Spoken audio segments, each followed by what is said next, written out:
Рамадан на канале Аль-И'тисам 1445 года по хиджре.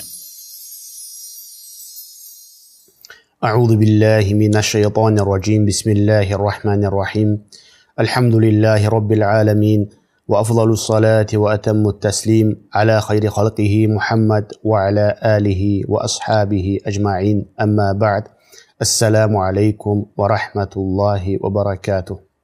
Дорогие мои братья и сестры, вот наступил долгожданный месяц Рамадан. Рамадан – месяц, которого ждали салафус салих месяцами. И когда наступал месяц Рамадан, праведные предшественники засучивали свои рукава и усердствовали в поклонении Аллаху Субханаху ва Та'аля. Посланник Аллаха, саллаллаху алейхи вассаляма, сказал: «Пришел к вам Рамадан, в нем открываются врата небес и закрываются врата ада, а шайтаны заковываются в цепи». Прежде чем начать какие-то насихаты, лекции, хотел бы сделать маленькое предисловие. Что такое Рамадан?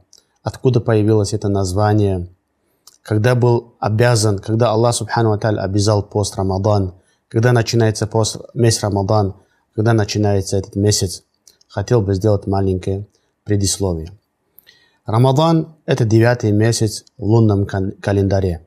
Название Рамадан этого месяца было известно еще до исламских времен. В джахилии также арабы называли этот месяц Рамадан. Откуда появился вообще месяц Рамадан и как он переводится? Арабы, когда давали название месяцам, именно месяц Рамадан попался летное время. Рамадан происходит от слова рамада, сильная жара. Поэтому арабы назвали этот месяц Рамадан. Точно так же, когда давали имя Раби'уль Ауаль, этот месяц попал весной, совпало с весной, и поэтому этому месяцу дали название Раби', весна. Также Зуль-Хиджа, слово от слова хаджа. Этот месяц попался в время хаджа, такое название дали этому месяцу. И отсюда название Рамадан, потому что этот месяц попался в сильную жару, и его дали название Рамадан. Есть еще другое мнение от слова Рамда, сильная жара, жгучая жара, так как Рамадан сжигает все грехи людей, поэтому этому месяцу дали такое название. Но первое мнение, оно более сильное, Аллаху А'лям. Так когда начинается месяц Рамадан и когда заканчивается месяц Рамадан? Месяц Рамадан начинается завершение месяца Ша'бан. Месяц Ша'бан заканчивается либо посредством зрительной фиксации новой луны Рамадан, 29-й день, когда заканчивается из месяца Ша'бан. Этот вечер смотрит, наблюдает за луной. Если увидели луну, следующий день объявляет месяц Рамадан, а если же не было зрительной фиксации нового месяца, следующий день объявляет 30-м днем Ша'бана, и последующий день уже объявляет первым днем месяца Рамадан. И точно так же, когда заканчивается, тоже смотрит на луну. Если увидели луну, 29-й день Рамадана, следующий день объявляет праздничным днем, а если же не увидели, следующий день объявляет 30-м днем Рамадана. Каково положение поста у мусульман? Ни для кого не секрет, что пост является неотъемлемой частью нашего имана, нашего ислама. Он является обязанностью для каждого мусульманина, разумного, совершеннолетнего, у которого нет уважительных причин. Аллах Субханаху ва Та'аля сказал в священной книге: «Я айюхалладина аману кутиба алейкумус сияму кама кутиба аля алладина мин кабликум ла'аллакум таттакун». О те, которые уверовали, вам предписан пост точно так же, как он был предписан тем, кто был до вас, быть может, вы устрашитесь. Этого аята мы понимаем, что пост является обязательным. Аллах обязал в этом аяте пост, но еще не конкретизировал именно в какой месяц должен был поститься человек. И в последующих аятах Аллах Субхану ва Тааля подчеркнул, что поститься следует именно в месяц Рамадан. То есть мы с прошлыми народами, у нас одинаковое поклонение пост, но пост в Рамадане был предписан только этому народу. этой умме Мухаммада саллаллаху алейхи вассалям. Аллах субхану ва тааля сказал в последующих аятах: «Шахру Рамадан аллади унзиля фихи ал-Кур'ан худан линнаси ва баййинатин миналь худа валь фуркан». Месяц Рамадан, которым был ниспослан Коран в качестве праведного руководства для людей. «Фаман шахида минкуму шахра фальясум». Кто увидит луну, пусть постится, сказал Аллах субхану ва тааля. С этого аята мы понимаем, что Аллах азза ва джаль предписал именно поститься в месяц Рамадан. И когда же был предписан пост Рамадан? Рамадан пост был предписан мусульманам второй год по хиджре в месяце Ша'бан. Посланник Аллаха, да благословит его Аллах и приветствует, постился в своей жизни 9 раз. Дорогие мои братья и сестры, месяц Рамадан Аллах субханаху ва тааля избрал среди других месяцев. Ниспослал Коран в этом месяце. Аллах субханаху ва тааля предписал пост в этом месяце. И человеку следует проявлять большее усердие в этом месяце в поклонении Аллаху субханаху ва тааля. Давайте послушаем изречение посланника, да благословит его Аллах и приветствует, о достоинстве месяца Рамадан. Какое достоинство имеет в этом месяце, дабы эти изречения пророка саллаллаху алейхи вассалям побудили нас больше усердствовать в поклонении Аллаху субхану ва тааля. Ведь пост, братья мои, это не только отказ от еды и от питья. Пост, братья мои, это прежде всего воспитание души, воспитание в себе имана. Быть может, вы устрашитесь, говорит, быть может, вы станете богобоязненными, говорит Аллах субхану ва тааля. Этот пост должен приближать нас к воспитанности, к богобоязненности, к отказу от всего греховного. Если человек не отказывается от плохих изречений, от плохих слов, Аллаху нету нужды в том, чтобы мы оставляли еда и питье. Если человек в дневное время поста не потопляет свой взор от харама, не закрывает свои уши от харама, не удерживает свой язык от харама, то какой польза ему от этого поста?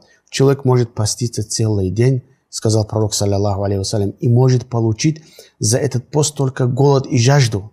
Больше ничего. От него уходит фард, но он не получает вознаграждения, братья мои. Так и так человек постится целый день, оставляет еду и питье. Но от того, что он также не остановил свой взор, свой язык, свои уши и все остальные части тела от харамного, человек не получает полноценного вознаграждения. Пост на арабском языке означает саум. Языковое значение саума – это удержание от чего-либо то не было. Удержание от слов, удержание от харама, удержание от еды и питья. Это и есть пост, братья мои, в языковом значении.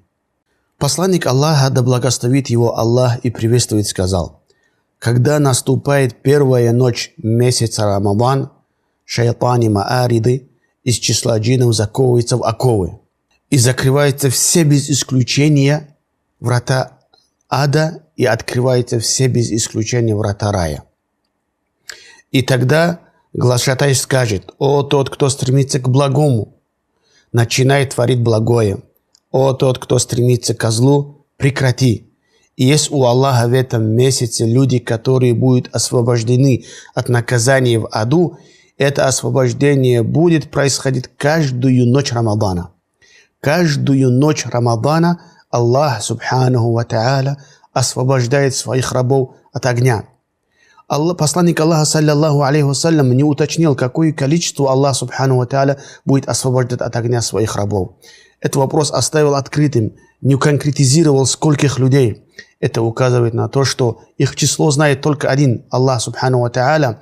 Поэтому, братья мои, каждый день перед ифтаром, после таравиха, ночных выстаиваниях, когда вы встаете на сухур, тахаджуд намазы, просите Аллаха субхану ва тааля, просите у Него, чтобы Аллах сделал вас, ваших родителей, ваших детей, ваших близких, всех из числа тех рабов, кого Аллах субхану ва тааля освобождает каждую ночь от огня. Также посланник Аллаха, да благословит его Аллах и приветствует, сказал: тому, кто во время Рамадана будет соблюдать пост с верой и надеждой на награду от Аллаха субхану ва тааля, простятся его прежние грехи. В другом хадисе говорится, кто совершал ночные молитвы в месяц Рамадан с верой и надеждой на Аллаха, будь это таравих намаз, ночные выстаивания, с верой и надеждой на Аллаха, субхану ва тааля, Аллах прощает все его предыдущие грехи. Субханаллах, какая же безграничная милость Аллаха, субхану ва тааля, как Он не заинтересован наказать нас с вами за наши грехи. Любой повод, любые такие моменты Аллах, субхану ва тааля, как бы прощает наши грехи, освобождает нас от огня. Поистине, у Аллаха Всевышнего есть люди, которых Он освобождает от огня каждый день и ночь Рамадана. В предыдущем хадисе сказано каждую ночь, а в этом хадисе говорится каждый день и ночь Рамадана Аллах Субхану ва Тааля освобождает от огня людей. И поистине каждый мусульманин и в ночь, и в день Рамадана получает ответ на свои мольбу, сказал пророк, саллаллаху алейхи вассалям. Особенно, когда человек просит у Аллаха перед ифтаром. Мольба человека перед ифтаром принимается Аллахом Субхану ва Тааля и не отвергается. Перед тем, как сделать ифтар, когда остается определенное время, это конец дня, когда ангелы поднимаются к Аллаху Субхану ва Тааля с нашими деяниями. Это конец дня, когда заканчивается пост. Просите у Аллаха Субхану ва Тааля, возведите к Нему руки, просите у Аллаха Азза ва Джаль прощения от грехов, чтобы Аллах Субхану ва Тааля облегчил нам поклонение, чтобы Аллах использовал нас на своем пути, чтобы Аллах облегчил положение мусульман на востоке и на западе. Мы не знаем, чью дуа Аллах Субхану ва Тааля, чью мольбу Аллах Субхану ва Тааля примет. И пусть ни один из вас не пренебрегает своей мольбой и не подумает, что моя мольба решит в моей судьбе, в судьбе моих братьев мусульман, в судьбе моих родителей. Пусть даже никто не подумает об этом. Это только известно одному Аллаху Субханаху ва Тааля.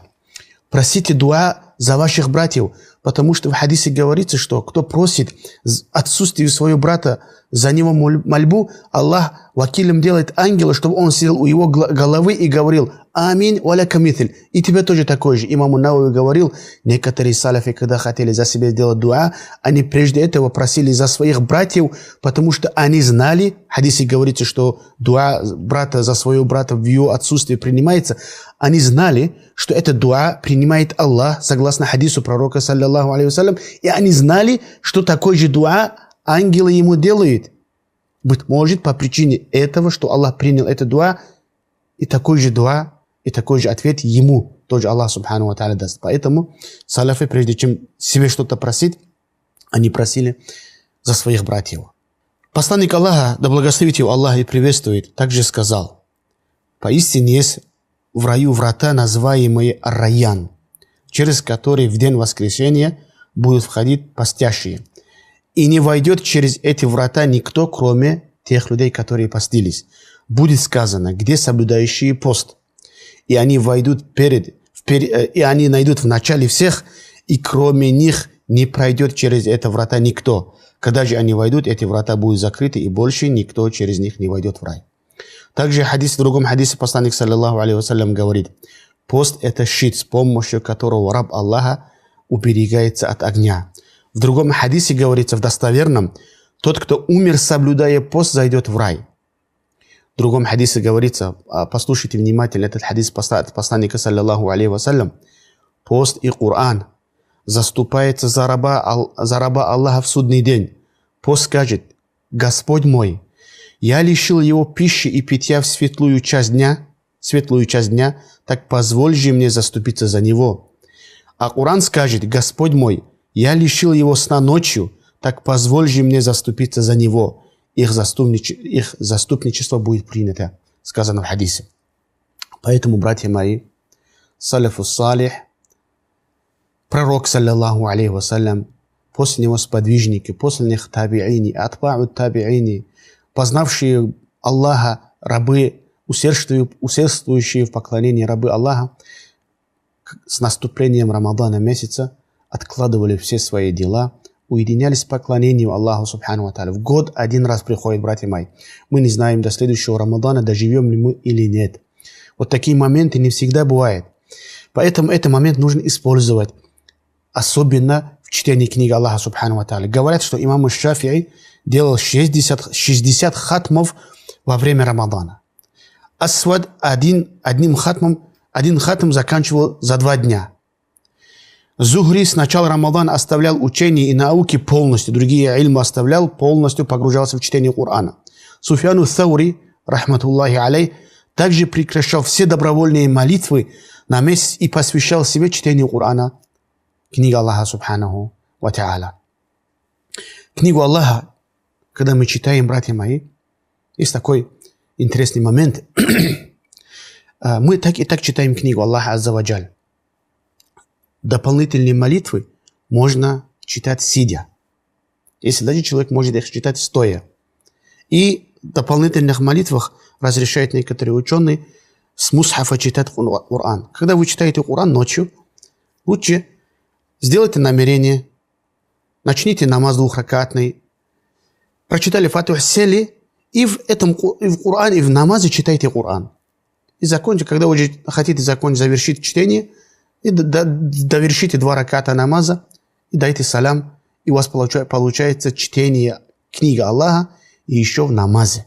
Посмотрите, какое вознаграждение человек получает за чтение Корана еще в намазе. Прошу Аллаха Субхану ва Та'аля, чтобы Аллах помог нам провести этот месяц так, как Он доволен над этим. Чтобы этот месяц приблизил нас к Аллаху Субхану ва Та'аля. Чтобы этот месяц стал причиной искупления наших грехов.